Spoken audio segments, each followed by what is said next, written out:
Social media کے اوپر جو انڈیا کا مدرسہ دیوبند ہے اس سے میرے خلاف ایک فتویٰ نکلا ہے. یہ کسی نے اس کے اوپر سوال لکھ کے یہ بھی یہاں پہ رکھا ہوا ہے. ان فتووں کی کوئی اہمیت نہیں ہے, یہ آپس میں ایک دوسرے کے بارے میں فتوے دیتے ہیں. مجھے بتائیں ان کو تو چھوڑ دیں, پاکستان میں, انڈیا میں, بنگلہ دیش میں, ایون افغانستان کو بھی شامل کر لیں, دو بھاری فرقے ہیں, باقی تو سارے ان کے مقابلے میں بہت چھوٹے ہیں. بریلوی اور دیوبندی یہ 8 سے 100 سال پہلے ایک دوسرے کو کافر ڈکلیئر کر چکے ہیں. تو میرے خلاف اگر کوئی فتویٰ آ جاتا ہے تو کون سی ایسی بات ہے؟ ہمارے کوئی 5 لاکھ علماء میرے ہاتھ پہ بیعت تو نہیں کیے ہوئے ہیں جس طرح مولانا فضل الرحمان صاحب کے ہاتھ پہ بیعت کیے ہوئے ہیں. 50,000 دیوبندیوں کی طرح میرے مدارس تو نہیں ہیں, نہ بریلویوں کی طرح ہزاروں مساجد اور مدرسے ہیں میرے اور لاکھوں علماء ہیں, نہیں. تو جب ان کے ایک دوسرے کے بارے میں فتوے آتے ہیں, 1905 میں حسام الحرمین کتاب لکھی احمد رضا بریلوی صاحب نے, علماء عرب سے سائن کروائے, کتاب کا نام رکھا حرمین کی تلوار, اور اس میں انہوں نے 5 لوگوں پہ کفر کے فتوے لگائے, ایک غلام احمد قادیانی دجال کے اوپر اور 4 علماء دیوبند پہ, اور کنکلوڈ کرتے ہوئے انہوں نے لکھا کہ ان تمام لوگوں کے کفر میں شک کرنے والا بھی کافر ہے, یعنی تمام فرقہ دیوبندیہ. چلیں قادیانی کو تو ہم کافر مانتے ہیں, باقیوں کی بات ہو رہی ہے. اور انہوں نے کہا یہ مرتد ہیں, یعنی واجب القتل. اس کے جواب میں 1906 میں خلیل احمد سہارنپوری نے کتاب لکھی جس میں آلموسٹ 30 کے قریب اس زمانے کے علماء اور 20 آج کے علماء نے بھی, انکلوڈنگ تقی عثمانی صاحب اور اس زمانے میں اشرف علی تھانوی صاحب, انہوں نے سگنیچر کر کے 50 سے زیادہ علماء دیوبند نے اسے انڈورس کیا ہے کتاب کو. اشرف تھانوی صاحب کے سائن ہے باقاعدہ اس کتاب پہ. حسام الحرمین کے جواب میں لکھی المہند علی المفند, ہند کی تلوار ایک سٹھیائے ہوئے بابے کے اوپر. ہمیں کہتے ہیں ہمارے حضور بڑی میٹھی باتیں کرتے تھے, اور اس میں انہوں نے لکھا کہ احمد رضا بریلوی اور ان کی جماعت ایک شیطانی لشکر ہے جو ہم پہ حملہ آور ہوا ہے, یعنی شیطانی لشکر. اور آگے انہوں نے لکھا جس طرح انبیاء پر شیاطین حملہ آور ہوتے تھے, علماء دیوبند رضی اللہ عنہم, انہوں نے کیا رضی اللہ عنہ 14ویں صدی کے مولویوں, ان پہ یہ بریلوی حملہ آور ہوئے ہیں. انہوں نے بھی اسلام سے نکالا, بلکہ اس کتاب میں انہوں نے آگے جا کے لکھا کہ محمد بن عبد الوہاب اور ان کی پوری جماعت یہ خوارج کی جماعت ہے, وہابی, شیطان کا سینگ قرار دیا. فتاوی شامی کا حوالہ دیا کہ ہمارے تو بزرگ پہلے ہی کہہ گئے تھے یہ عبد الوہاب نجدی جو ہے شیطان کا سینگ ہے. اب ریالوں کے چکر میں ان کا آپس میں اتفاق ہوا ہے, ادروائز کتابوں میں تو سب کچھ موجود ہے. تو جو لوگ ایک دوسرے کو کافر کہیں, شیطانی لشکر کہیں, مرتد کہیں, اور کیا کیا زبان استعمال کریں, وہ حسام الحرمین میں احمد صاحب ریلی صاحب لکھتے ہیں چوتھا فرقہ وہابیہ شیطانیہ, جو شیطان لعین کے پیروکار ہیں, جس طرح روافض شیطان اطاق کے پیروکار ہیں. وہ کہتے ہیں شیطان اطاق کے پیروکار ہیں رافضی, اور جو بڑا شیطان لعین ہے اس کے پیروکار ہیں یہ وہابی. اور وہابی وہ دیوبند اور اہل حدیث کو کمبائنڈ کہتے ہیں. اور یہ انہوں نے خود اس کی شرح بیان کی ہے احکام شریعت میں, جب ان سے پوچھا گیا کہ قادیانی اور وہابیوں کا ذبیحہ اس کے بارے میں آپ کیا فرماتے ہیں, تو احمد رضا بریلوی صاحب ارشاد فرماتے ہیں, وہ فرماتے ہیں کہ جی وہابی, پھر انہوں نے بریکٹ کھولی خود ہی, دیوبندی, اہل حدیث, قادیانی, قادیانیوں کو بیچ میں شامل کیا. یعنی کیا مطلب, ان کو قادیانیوں کی طرح بدتر کہہ دیا. یہ سب کے سب, اور بیچ میں لکھا رافضی, یہ سب کے سب 1,00,000 دفعہ بھی اللہ کا نام لیں کسی جانور پہ, وہ جانور مردار ہی رہے گا. البتہ یہود و نصارہ کا ذبیحہ حلال ہے. تو یہود و نصارہ کا ذبیحہ اگر حلال ہو اور اہل حدیث اور دیوبند اور شیعہ کا ذبیحہ حرام ہو, تو اس کا کیا رزلٹ نکلا کہ احمد رضا بریلوی صاحب دیوبند, اہل حدیث اور شیعہ کو یہود و نصارہ سے بھی بدتر سمجھتے ہیں. یعنی کہ یہود و نصارہ بہتر ہیں وہابیوں سے ان کے نزدیک. ہمیں کہتے ہیں, یہ کہتے ہیں جی قادیانی بہتر ہے یہود و نصارہ سے. نہیں سر, میں رجوع کرتا ہوں, قادیانی بہتر نہیں یہود و نصارہ سے، بلکہ یہود و نصارہ بہتر ہیں دیوبند اور اہل حدیث اور شیعہ سے بقول اعلی حضرت کے. ہاں رجوع لینا چاہیے میرے کو، لو پھر رجوع، پھر اس قسم کے رجوع سامنے آون گے. وہ تو میں نے دعوت کے پوائنٹ آف ویو سے بات کی تھی کہ قادیانی چونکہ قرآن کو مانتے ہیں، عمل کرے نہ کرے تو عمل تو بریلوی دیوبندی کون سا کر رہے ہیں، ایاک نعبد و ایاک نستعین پڑھ کے بھی بابوں کو پکار رہے ہیں. کوئی کہتا ہے جی بابا قبر سے نکل کے صلح کروا کے چلا جاتا ہے، کوئی کچھ کلیم کرتا ہے. تو یعنی ایک سمجھ لیں اعلان کے طور پہ تو مانتے ہیں نا، تو ان تک بات پہنچانا آسان ہے. اللہ کا شکر ہے ہمارے اس پلیٹ فارم کی دعوت سے کتنے قادیانیوں نے اسلام قبول کیا ہے. اگر ہمیں چندہ اکٹھا کرنا ہوتا تو میرے پاس تو پوری زندگی کے لیے ذریعہ معاش موجود تھا کہ میں ان کی یہاں پہ لا کے ویڈیوز پروڈیوس کرتا. منتیں مارتے ہیں لوگ ود فیملی کے لیے، ہم ایک ویڈیو ریکارڈ آپ کے ساتھ کروانے کہ یار بھائی اللہ کے لیے ہوئے ادھر ہی رہو، حق قبول کیا اپنے گھروں میں رہو. کوئی کسی کو اعلان کر کے تو اس طریقے سے ضرورت نہیں ہے سامنے آنے کی. بس ٹھیک ہے آپ نے اللہ کے لیے کفر چھوڑ کے اسلام، نبی علیہ السلام کی غلامی اختیار کی ہے، اس دجال کو چھوڑ کے تو اللہ کے لیے کیا. تو اس لیے ان فتووں سے ہمیں کوئی فرق نہیں پڑتا میرے بھائی. یہ فتوے آندہ بھی آئیں گے، ٹھیک ہے، اور اس کے اوپر اگر یہ جینون ہے، ویسے تو اس میں انہوں نے اینڈ پہ لکھا ہے کہ ہم نے پہلے بھی فتویٰ نکالا ہے، اور یہ اس پہ جو سوال انہوں نے لکھا ہے، السلام علیکم. وعلیکم السلام. آپ سے متعلق مدرسہ دیوبند انڈیا والوں کا جو درج ذیل فتوی کفر آیا ہے اس کے بارے میں آپ کیا رائے ہے؟ یہ فتوی کفر نہیں سرکار، یہ میں نے پڑھا ہوا ہے، یہ فتوی کفر نہیں ہے، بلکہ اس میں انہوں نے کہا ہے کہ یہ اہل سنت والجماعت سے خارج ہے اور گمراہ ڈکلیئر کیا ہے، کافر نہیں انہوں نے ڈکلیئر کیا. اللہ کا شکر ہے. ہاں کافر نہیں ڈکلیئر کیا. احتیاط علماء پتہ نا احتیاط سے فتویٰ لکھتے ہیں. اہل سنت والجماعت سے خارج ہے، تو وہ تو اہل سنت والجماعت سے تو ان کو احمد بریلوی صاحب نے پہلے ہی خارج کر دیا تھا حسام الارمین میں، یہ تو خود خارج ہیں. ہاں اور انہوں نے احمد بریلوی کو نکالا اور ان دونوں نے مل کے اہل حدیث کو نکالا، اور سارے کہتے ہیں مجھے کیوں نکالا. ہاں ہاں یہ مولوی کہتے ہیں مجھے کیوں نکالا، اور ان سب کو پکڑ کے میں نے نکالا. کیوں نکالا؟ اس لیے کہ تم نے مکے مدینے کے نام پہ سواریاں بٹھائی تھیں اور جا کے انڈیا کے شہروں دیوبند اور بریلوی میں جا کے جو ہے نا وہ پھینک دی، اس لیے تجھے نکالا. جی ہاں چلیں مزہ لینے کے لیے پڑھ لیتے ہیں اس کو. کیا فرماتے ہیں علماء دین کے ایک شخص مرزا انجینئر محمد علی جیلمی. اچھا نام بھی دیکھیں جان بوجھ کے اس طرح کے لکھیں گے، میں نے تو اپنے ساتھ کبھی جیلمی لکھا ہی نہیں ہے. میرا نام تو محمد علی مرزا ہے اور انجینئر ظاہر ہے میرا ایک پروفیشن ہے، اور اسی کی ایبریویشن ہے امام. امام وہ آپ والا امام نہیں، EMAM، انجینئر محمد علی مرزا. اپنے عقائد نظریات کی روشنی میں اہل سنت جماعت سے خارج ہے یا نہیں؟ مرزا جیلمی کے مختصر نظریات درج ذیل ہیں جو اس کی یوٹیوب ویڈیوز اور پمفلٹ میں بیان ہیں. اچھا جی یوٹیوب اور ویڈیوز میں ادھر پھر ریپیٹ کروں گا. میری ایک ویڈیو ہے YFIR کویسٹ ان لاہور ہائی کورٹ، 1.5 گھنٹے کی ویڈیو میں میرے خلاف آج تک جتنی ویڈیوز بنائی گئیں، بنائی جا رہی ہیں، بنائی جائیں گی، سب کا اصولی جواب میں نے پوائنٹس کی شکل میں دے دیا ہے کہ یہ طریقہ ہے آپ نے چیز کو جج کرنے کا. اس میں سب سے امپورٹنٹ ہے کہ پورا کانٹیکسٹ دیکھنا ہے، دوسرا اس ٹاپک کو بھی دیکھنا ہے کہ وہ ٹاپک کیا تھا، پھر اس سے ریلیٹڈ ساری چیزیں ایک جگہ جمع کرنی ہے، پھر میرا اسکول آف تھاٹ آپ کے سامنے آئے گا. چلیں لے لیتے ہیں. نبی کریم صلی اللہ علیہ وآلہ وسلم کے لیے معاذ اللہ چھوکرے کا لفظ استعمال کیا اور تنبیہ کرنے پر بھی اپنے بے بنیاد دفاع کیا ہے. میں نے استعمال نہیں کیا، میں نے یہ کہا کافر کہتے تھے. یہ ضد تو علماء یہود میں آئی ہے تو انہوں نے نبی کے سامنے ہوتے ہوئے ان کو ماننے سے انکار کر دیا.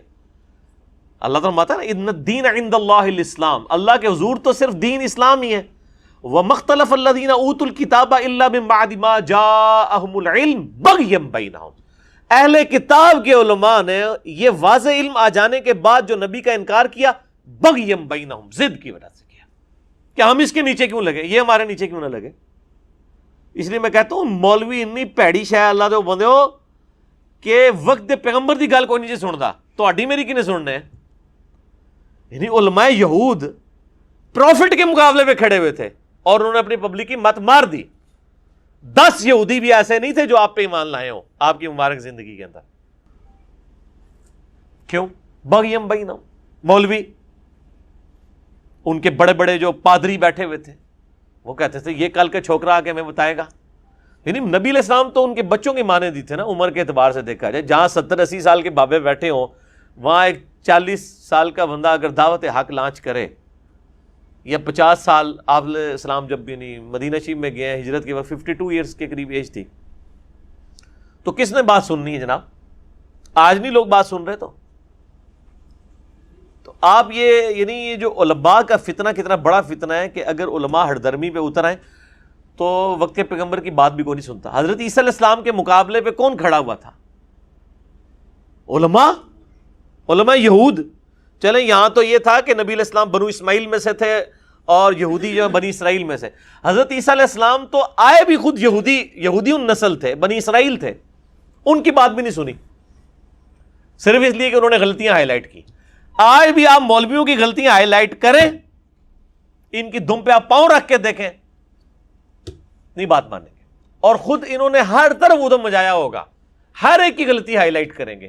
اسی اور اصول اور مبادی کے اوپر جب آپ ان کی غلطی ہائی لائٹ کریں, وہ بات ماننے کے لیے تیار ہی نہیں ہوں گے. یہ میں نے بار بار اس کی کلیریفیکیشن دی ہے کہ قرآن حکیم بھرا ہوا ہے اس طرح کے الفاظ سے جو کافر نبی علیہ السلام کو کہتے تھے. کبھی کہتے تھے مجنون ہے, کبھی کہتے تھے دیوانہ ہے, کبھی کہتے تھے اسے پریشان خواب آتے ہیں, کبھی کہتے تھے اس نے ایک اجمی غلام رکھا ہوا ہے جو اسے پڑھاتا ہے, کبھی نبی علیہ السلام کی بیوی پہ تہمت لگاتے تھے. سب سے بڑھ کر وہ کہتے تھے اس پہ وہی نازل نہیں ہوئی, یہ جھوٹا ہے, نعوذ باللہ, یہ دعویٰ کرتا ہے نبوت کا, یہ نبی ہے نہیں. یہ سارے الفاظ ہوتے تھے. اور کافر جب اس طرح کی ڈسکشنز کرتے ہیں تو ان کو جب جنرلائز بیان کیا جاتا ہے نا, تو اس کے لیے کچھ چیز محاورتاً بات استعمال کی جاتی ہے. اور محاورتاً جب بات کافروں کے ریفرنس سے بیان کر رہے ہوتے ہیں آپ, تو وہ کافروں کا قول ہوتا ہے, وہ آپ نہیں کہہ رہے ہوتے. مثلا قرآن میں سورۃ الانبیاء کے اندر حضرت ابراہیم نے جو پورا پلان کیا تھا, بتوں کو توڑ کے پھر انہوں نے بڑے بت کے کندھے پہ کلاڑا رکھا, تو جب بعد میں وہ میٹنگ کال ہوئی نا بزرگوں کی, علماء کرام کی, ان کے بابوں کی, تو انہوں نے کہا کہ ہم نے ایک چھوکرے کے بارے میں سنا ہے جس کا نام ابراہیم ہے, وہ ہمارے بتوں کا ذکر کرتا تھا برائی کے ساتھ. اب آپ کہیں گے یہ لفظ موجود نہیں ہے, ظاہر ہے جی عربی میں تو 6 نہیں ہوگی نا, 6 ہے کہ بنی 6. وہاں پہ ہم نے ایک نوجوان کو سنا جو یہ کرتا تھا. تو نوجوان کے لیے ہمارے پنجابی زبان میں بھی چھور آیا, اور انہوں نے پکڑ کے نعوذ باللہ من ذالک, اور کہتے ہیں جی وہ آپ کو بھی ایک دفعہ کسی نے چھوکرا کہا تھا تو آپ برا مانے تھے. مجھے کہا تھا جاہل چھوکرا. آپ کہیں پڑھا لکھا مولویاں نو ناکوں چنے چوانے والا ایک چھوکرا. ہاں لیاؤ, میں اپنی زنانی نو ویڈیو دکھاؤں گا خوش ہو کے, خدا کے لیے. فی نفس سے یہ لفظ برا نہیں تھا, ویسے بھی کافروں کے ریفرنس سے بیان ہوا. اگر آپ اس کو برا بھی لینا چاہتے ہیں, پھر اللہ کی غیبی مدد ہمارے ساتھ آئی. چند دن پہلے پاکستان کے سب سے بڑے گول کیپر اہل حدیث کے قاری خلیل الرحمان حافظہ اللہ تعالی, جو سارے ٹی وی چینلز پہ آ کے فرقہ اہل حدیث کا دفاع کرتے ہیں, انہوں نے ایک سوال کے جواب میں کہا کہ جب کبھی بھی ان پہ جب اعتراض ہوا نا دیوبند کی طرف سے کہ اہل حدیث کے اوپر دیوبندی یہ باتیں کرتے ہیں, انہوں نے کہا اہل حدیث کو تو چھوڑیں, جب بھی کسی نبی نے اپنی قوم میں آ کے دعوت دی اور انہیں سچائی کی بات بتائی تو قوم کے بڑے اس نبی کے خلاف کھڑے ہو گئے اور انہوں نے کہا یہ کل کا چھوکرا آ کے ہمیں سمجھائے گا. دنیا میں آنے والے ہر پیغمبر کے ساتھ اس کی قوم نے جو پہلا اعتراض کیا بنیادی وہ یہی تھا کہ ہمارے باپ دادا پاگل تھے, انہوں نے کیا داڑیاں دھوپ میں سفید کی تھی, کیا ان کو کچھ پتہ نہیں تھا یہ کل کا چھوکرا آ کر ہمیں یہ سمجھانے لگا ہے دین, یہ کل کا چھوکرا آ کر ہمیں یہ سمجھانے لگا ہے دین, یہ کل کا چھوکرا آ کر ہمیں یہ سمجھانے لگا ہے دین. سیم لفظ انہوں نے تمام انبیاء کے بارے میں بولا, لیکن قاری خلیل الرحمان کو کسی نے نہیں کہا گستاخ, اور کہنا بھی نہیں چاہیے. اس کی وجہ ہے کہ وہ اوور آل ان کی پوری گمراہی کو سم اپ کر رہے تھے کہ واقعی پیغمبر بالکل چھوٹی عمر میں دعوت حق جب بلند کریں گے تو سفید داڑیوں والے انہیں اپنے بچوں کی مانند ہی دیکھ رہے ہوں گے نا, جو سورۃ الانعام میں کئی جگہ پہ آیا ہے, اے نبی یہ تمہیں اس طرح پہچانتے ہیں جس طرح اپنے بیٹوں کو. ظاہر نبی علیہ السلام کی عمر مبارک اور ان کی بابوں کی عمریں دیکھیں تو باپ بیٹے کی عمر کا فرق تھا. تو ہم نے کبھی نہیں کہا کہ آپ ان پہ گستاخی کا فتویٰ لگائیں, وہ جنرل بات کر رہے تھے. اور یہ اردو چونکہ ان کو نہیں آتی, اردو میں محاورتاً, ہم پنجابی میں بھی جب بات ہوتی ہے ہم کہتے ہیں ایک اللہ بچہ آ کے منو سمجھائے گا, یہی کہتے ہیں نا, اس کو اردو میں اس کے لیے یہ لفظ استعمال ہوتا ہے کہ یہ کل کا چھوکرا آ کے مجھے سمجھائے گا. اور جب انبیاء کرام کے مخالفین انبیاء کو جب خطاب کرتے تھے اس طریقے سے ہی باتیں کی جاتی تھی. باقی اگر آپ کہیں آپ ایک ایک لفظ دکھائیں, نہیں, جنرل جب بات ہوگی وہ سارے الفاظ کا قرآن و حدیث میں رپورٹ ہونا ضروری نہیں, اوور آل ڈاکٹرین ہوتی ہے. ورنہ تو کئی ایک باتیں ان کے اپنے لوگوں نے بھی اپنی کتابوں میں لکھی ہوئی ہیں, ہم وہ کہیں کہ یہ بتائیں یہ لفظ کہاں پہ موجود ہے, اس طرح نہیں ہوتا. اسی طریقے سے نبی علیہ السلام کے لیے ڈائریکٹ ایکچولی تھانوی نے علم غیب کے لیے حفظ الامان میں کہا تھا, حفظ الایمان کتاب چھوٹی سی کتابچی ہے, کہ رسول اللہ صلی اللہ علیہ وسلم کو بھی علم غیب ہے, اور یہ کوئی رسول اللہ کی تخصیص نہیں ہے, بلکہ یہ علم الغیب ہر پاگل مجنون اور جانور کو بھی حاصل ہے, کہ اس کی بھی چھٹی حصے اس کو آنے والے معاملات کا پتہ چل جاتا ہے. رسول اللہ کے علم الغیب جو وحی کی تائید کے ساتھ تھا اسے تشبیہ دی. اسی لیے اسام الارمین میں احمد بریلوی نے ایشوری تھانوی پہ کفر کا فتویٰ لگایا, بالکل ٹھیک لگایا, کیونکہ رسول اللہ کے لیے انہوں نے اپنی طرف سے ایک بات منسوب کی. اگر یہ وہ کہتا نا کہ کافر یہ کہتے تھے پھر تو بات ختم ہو جاتی. مجھے کہتے ہیں چھوکرا لفظ استعمال کیا, تو وہ تو جھوٹ بول رہے ہو میرے اوپر, میں نے تو کافروں کی رفت, تم نے تو ڈائریکٹ یہ لفظ استعمال کیا کہ حضور کا علم غیب تو جانوروں والا علم غیب ہے, نعوذ باللہ, اس کے ساتھ تشبیہ دی ہے تم نے. جنرل بات ہو رہی ہوتی ہے, محاورتاً ہو رہی ہوتی ہے, چونکہ میری وجہ سے ان کے فرقوں کو نقصان ہوا اس لیے ان کے لیے مصیبت کھڑی ہو گئی. ادروائز میں آپ کو بتاؤں, ڈاکٹر اسرار صاحب نے اپنے بیان القرآن کے 108 گھنٹوں میں وہ باتیں کی ہیں حضرت عیسیٰ علیہ السلام کے حوالے سے, کہ یہودی ان کے پر جو الزام لگاتے تھے, کیونکہ عیسائی سمجھتے تھے کہ جسے ہم خدا سمجھتے ہیں اس کے قاتل یہ ہیں, انہوں نے سولی چڑھایا ہے. یہودی سمجھتے تھے کہ کافر جو تھا, مرتد جو تھا, جادوگر تھا, ولد الحرام تھا, ولد الزنا تھا, اسے یہ خدا کا بیٹا بنائے پھرتے ہیں. اب یہ اس قدر یعنی کنٹراسٹ ہے اتنی ایک دوسرے کے خلاف کہ ان کے اندر کوئی پوائنٹ آف میٹنگ ہے ہی نہیں, کہ یہ لوگ ان کو پتہ چل جائے تو ان پہ فتوے لگاتے ہیں, لیکن نہیں لگائیں گے ابھی بھی. اس کی وجہ ہے کہ ان کی وجہ سے ان کے فرقوں کو نقصان نہیں ہوا, اور نہ میں نے کبھی لگایا. اکثر ان کی ویڈیو آپ دیکھتے ہیں, آج کل تو بڑا کلپ ان کا مشہور ہوا ہے کہ یا خدا جھوٹا ہے یا مسلمان جھوٹے ہیں, کیونکہ سورہ آل عمران میں آیا کہ تم ہی غالب رہو گے اگر مؤمن ہو. تو اس پہ ڈاکٹر صاحب ورڈک دے رہے تھے کہ اگر اللہ یہ ہم سے وعدہ کر رہا ہے نا کہ مسلمان اگر صحیح مومن ہوئے تو غالب رہیں گے, تو آج دنیا میں ہماری پٹائی ہو رہی ہے نا, تو دو ہی صورتیں ہو سکتی ہیں, یا اللہ نے جھوٹ بولا نعوذ باللہ قرآن میں, یا مسلمان جھوٹ بول رہے ہیں کہ یہ مومن ہے, یہ مومن ہے ہی نہیں ہے. تو ظاہر دوسری بات ہی درست ہے. اگر یہ واقعی مومن ہوتے تو پٹائی نہ ہو رہی ہوتی. صحابہ کی طرح یہ بھی عزت اویل کر رہے ہوتے, اہل بیت کی طرح یہ بھی عزت اویل کرتے, دنیا کے امام بنتے. اور اس آیت کا میں حوالہ دیا کرتا ہوں, آج دنیا میں ہم ذلیل ہیں, اعلیٰ تو نہیں ہے, بلند تو نہیں ہے. نتیجہ کیا نکلتا ہے؟ ایمان نہیں ہے ہمارے اندر, یا پھر قرآن اللہ کا کہنا جھوٹ ہے. انتم الاعلون ان کنتم مؤمنین. ہو نہیں سکتا کہ امت کے اندر ایمان موجود ہو اور پھر وہ دنیا میں ذلیل و خوار ہو. لیکن اگر آپ کوئی ڈاکٹر اسرار صاحب سے پوچھے کہ قرآن میں اور حدیث میں کہاں لکھا ہوا ہے کہ یا اللہ جھوٹا ہے یا ایمان والے جھوٹے ہیں, اللہ کو آپ نے جھوٹا کہہ دیا, آؤ نا بچے میدان سے, تو ہم کیا کہیں گے, وہ ڈنگرو بات کو سمجھو, وہ اللہ کو جھوٹا نہیں کہہ رہے, وہ بات بتانا چاہ رہے. نہیں, قرآن و حدیث سے ثابت کریں کہ نبی علیہ السلام نے اس طرح مثال دے کے کبھی بات کی ہو کہ یا اللہ جھوٹا ہے خدا کے لیے. اس طرح نہیں ہوتا. جب زبان میں آپ کسی چیز کو ڈسکشن کر رہے ہوتے ہیں, پھر اسی طریقے سے ڈسکشن ہو رہی ہوتی ہے, اس زبان کے محاورے استعمال ہو رہے ہوتے ہیں. یہاں تو کتنا عرصہ مولوی لڑتے رہے ہیں کہ اللہ کو خدا کہہ سکتے ہیں یا نہیں. ہاں, اہل حدیثوں نے تو اسے اسماء و صفات کا مسئلہ بنا کے بریلوی اور دیوبندیوں کو گمراہ, بلکہ کہا کہ یہ توحید کے منکر ہیں, یہ اللہ کو خدا کہتے ہیں. خدا تو بت کے لیے استعمال ہوتا ہے. تو میں نے کہا خدا کے لیے یار. پھر اللہ نے ان کے اوپر خود ایک آزمائش ڈال دی. جب ڈاکٹر ذاکر نائک انہی کے فرقے سے, انہوں نے تو گاڈ کا لفظ بھی استعمال کیا. ٹھیک ہے جی, انہوں نے تو ہندوؤں کے ہاں جو اللہ کے لیے الفاظ استعمال ہوتے تھے, وشنو, سسٹینر, رب, وہ بھی استعمال کیا, خدا بھی استعمال کیا.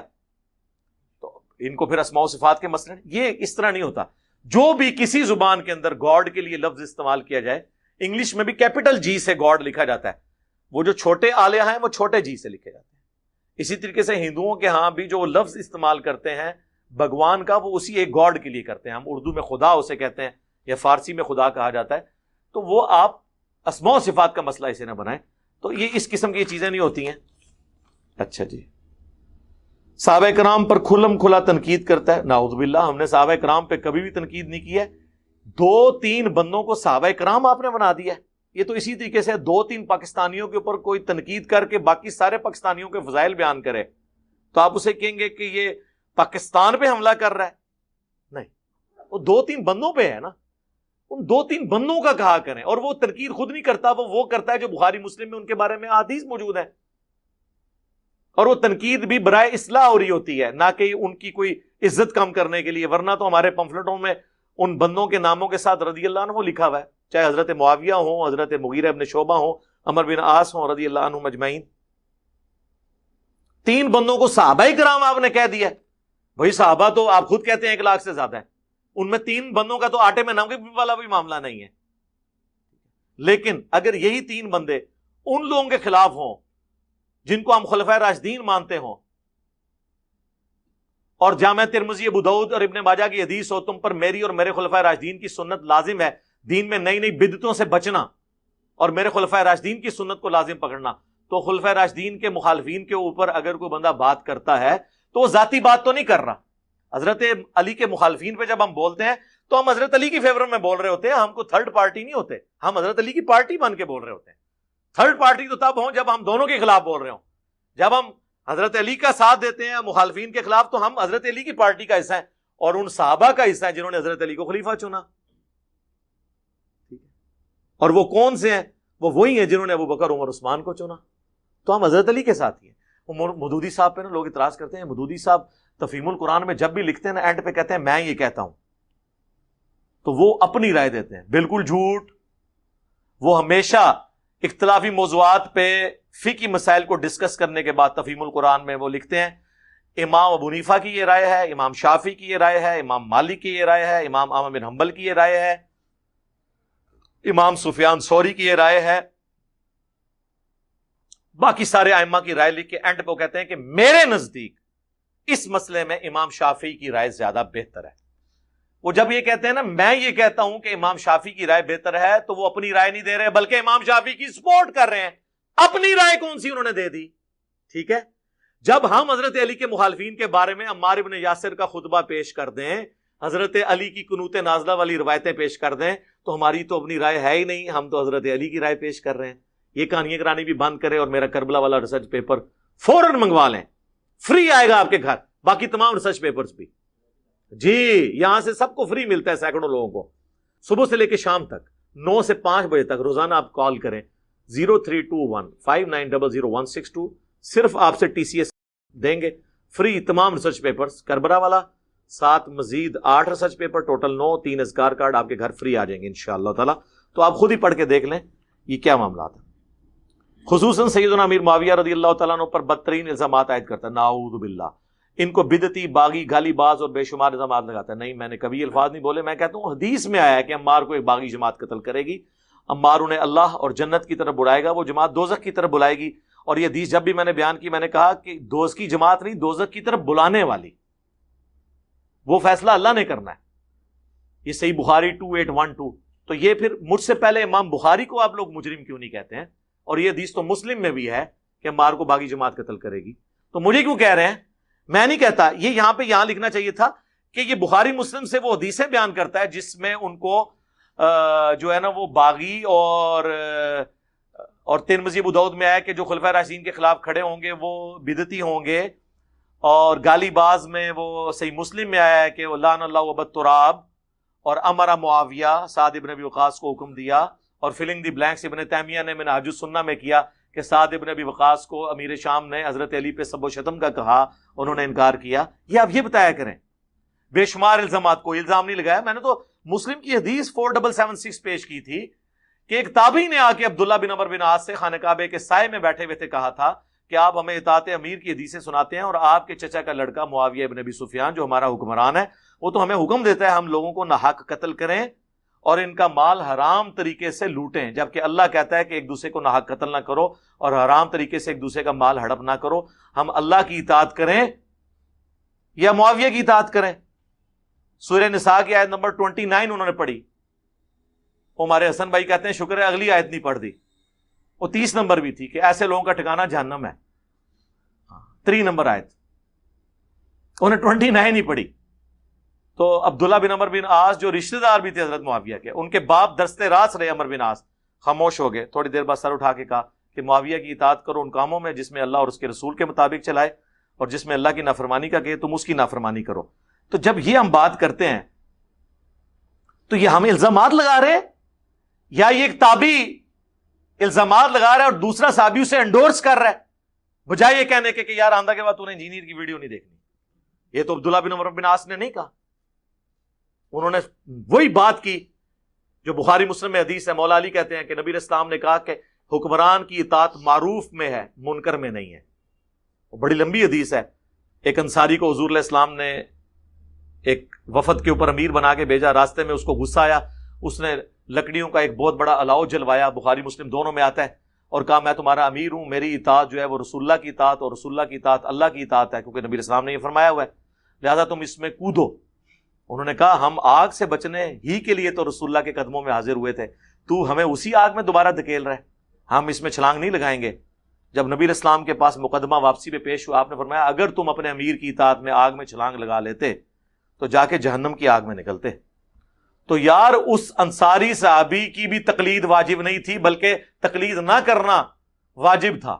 تو تھوڑے بابے کدھر؟ بابے تے شاہی کوئی نہیں. اے نواں جملہ ہے مارکیٹ سے، بابے تے شاہی کوئی نہیں. جدو انصاری صحابی کے کہنے پہ آپ قرآن و سنت کے خلاف نہیں چل سکتے، اور حضور کہہ رہے ہیں تم نے جہنم میں جانا تھا اگر میرے اس صحابی کی اطاعت تم کرتے، کیونکہ وہ تمہیں غلط کام کی طرف بلا رہا تھا. تو اس کے اینڈ پہ حضور نے فرمایا اطاعت تو صرف معروف میں ہے، منکر میں نہیں ہے. تو یہ تو میرے بھائی بالکل واضح ہے. آگے چلتے ہیں جی. کیا کہتے ہیں؟ سیدنا علی کو روحانی طور پر پہلا خلیفہ کہتا ہے. اچھا جی، اس کے ساتھ آپ کو لکھنا چاہیے تھا کہ وہ حضرت ابوبکر، عمر، عثمان و علی چاروں کو خلفائے راشدین مانتا ہے، اور کہتا ہے خلافت 30 سال تک ہے، اس کے بعد کاٹ کھانے والی ملوکیت ہے. اور وہ گن کے بتاتا ہے ابو داؤد ترمذی سے کہ ابوبکر کے 2 سال، عمر کے 10 سال، عثمان کے 12 سال، اور علی کے 6 سال، جس میں 6 مہینے حسن ابن علی کے بھی ہیں. اور اس کے بعد وہ کہتا ہے کہ جی ابو داؤد میں لکھا ہوا ہے کہ بنو امیہ تو کہتے ہیں علی علیہ السلام خلیفہ ہی نہیں ہے، اور مولوی نے ترجمہ کیا علی رضی اللہ عنہ خلیفہ نہیں ہے، عربی میں تھا علیہ السلام. اور مولوی کہتا ہے نہیں، بنو امیہ تو حضرت علی کو خلیفہ مانتے تھے، وہ تو قصاص عثمان مانتے تھے. تو اس میں تو واضح موجود ہے وہ خلیفہ بھی نہیں مانتے تھے. اور پھر جواب میں حضور کے آزاد کردہ غلام وہ کہتے ہیں کہ ان کی پیٹھ سے جھوٹ ہے جو نکلا ہے. حق تو یہ ہے کہ ان کی اپنی بادشاہت بدترین ہے روئے ارض کے اوپر. اور مصنف ابن ابی شیبہ میں اور مسند ابی داؤد طیالسی کے اندر ہے کہ بدترین بادشاہ ہے، اور پہلا بادشاہ ان میں معاویہ ابن ابی سفیان ہے رضی اللہ عنہ. تو یہ بھی ساتھ لکھے نا. یہ میں نے مولانا اسحاق کو کوٹ کیا تھا اس حوالے سے کہ اس اعتبار سے روحانی خلیفہ ہیں حضرت علی کے خلفائے ثلاثہ ہر معاملے میں حضرت علی سے گائیڈ لائنز لیتے تھے. چیف جسٹس حضرت عمر کے دور میں کون؟ سیدنا علی. ہر معاملے میں وہ ان کو آگے رکھتے تھے اہل البیت ہونے کی وجہ سے. میں نے ان معنوں میں بات کی تھی کہ سنی شیعہ اپنا جھگڑا ختم کریں اور اس ٹاپک کے اوپر آ جائے کہ ٹھیک ہے اگر آپ کہتے ہو نا علی دا پہلا نمبر تو آپ کہیں کہ ٹھیک ہے روحانی اعتبار سے نبی علیہ السلام کے وہ جانشین ہے، ہاں، لیکن پولیٹیکلی حضور کے خلیفہ صحابہ کے اجماع سے سیدنا ابو بکر ہے. اور اس میں میری ویڈیو بھی آ چکی ہے کہ رسول اللہ کا خلیفہ کون ہے. ہمارے نزدیک تو قرآن و سنت کے دلائل کی روشنی میں رسول اللہ کا اصل خلیفہ قیامت تک کے لیے قرآن ہے.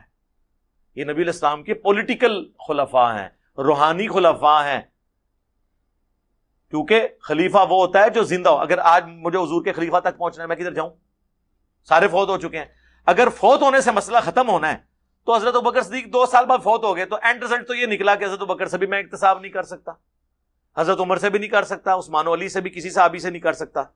فوت تو سارے ہو چکے ہیں نبی علیہ السلام کی طرح، اللہ کی جنتوں میں زندہ ہے. لیکن قرآن فوت نہیں ہوا، قرآن قیامت تک ہے. یہ اصل خلیفہ، اور اس میں میری ویڈیو ریکارڈ موجود ہے. تو یہ اس کو بالکل آؤٹ آف کانٹیکسٹ انہوں نے پیش کیا. لوگ کہتے ہیں جی کہ آپ نے کہہ دیا کروڑوں معاویہ ایک عمار کے برابر نہیں، اس پہ رجوع کریں. جی میں رجوع کرتا ہوں، اللہ تعالیٰ میری غلطی معاف کرے. خربوں